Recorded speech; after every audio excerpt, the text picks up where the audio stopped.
Aujourd'hui, il y a des mises à jour importantes en provenance du Moyen-Orient.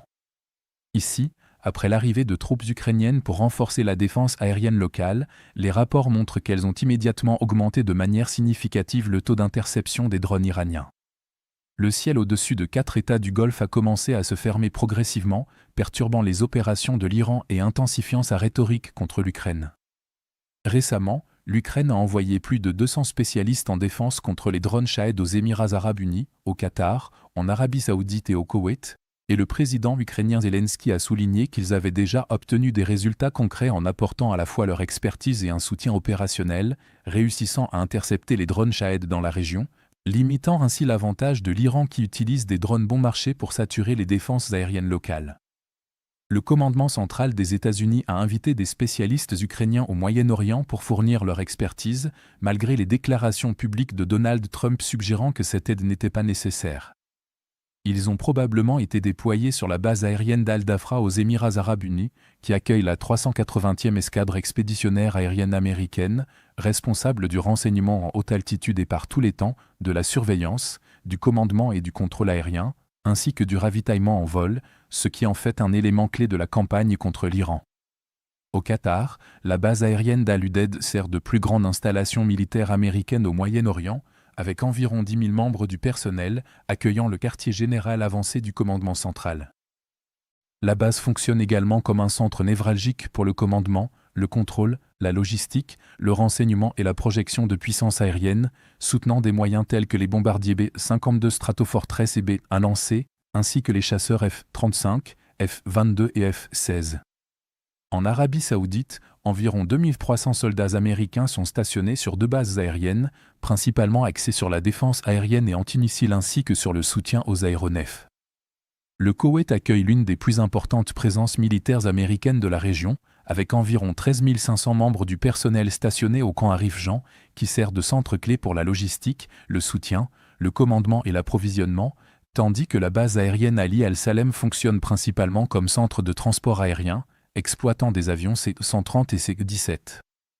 Malgré leurs capacités étendues, ces bases disposaient de défenses dédiées limitées contre les menaces de drones iraniens, car leurs principaux systèmes de protection, tels que les batteries Patriot et THAAD, sont optimisés pour intercepter les missiles plutôt que les petits systèmes aériens sans pilote, ce qui les a rendus vulnérables lors des premiers jours de la guerre et a nécessité l'expertise ukrainienne.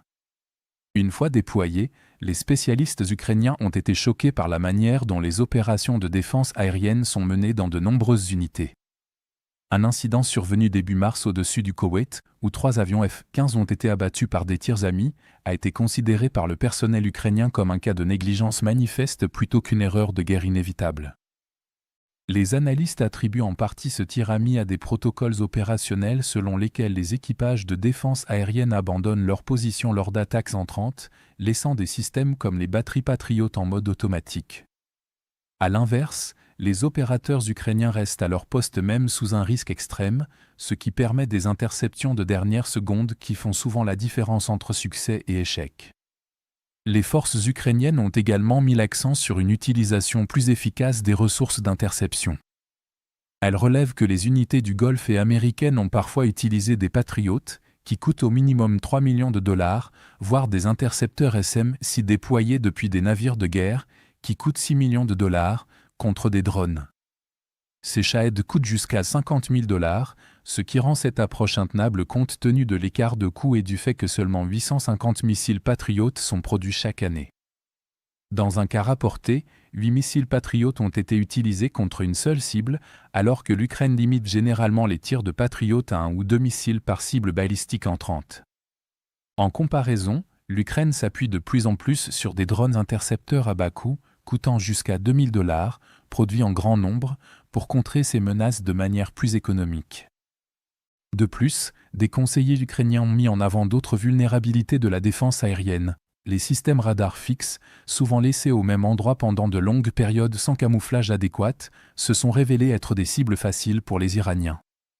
Un exemple notable concerne un radar THAAD qui a été frappé après être resté stationnaire pendant des semaines alors qu'il était clairement visible sur les images satellites.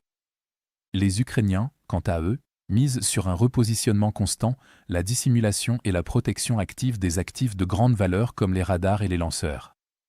Fort de leur propre expérience en temps de guerre, l'Ukraine a développé un modèle de défense aérienne hautement adaptatif et en couche, intégrant des systèmes d'origine soviétique et occidentale, la guerre électronique, des moyens aériens, des équipes mobiles de tir et des drones intercepteurs.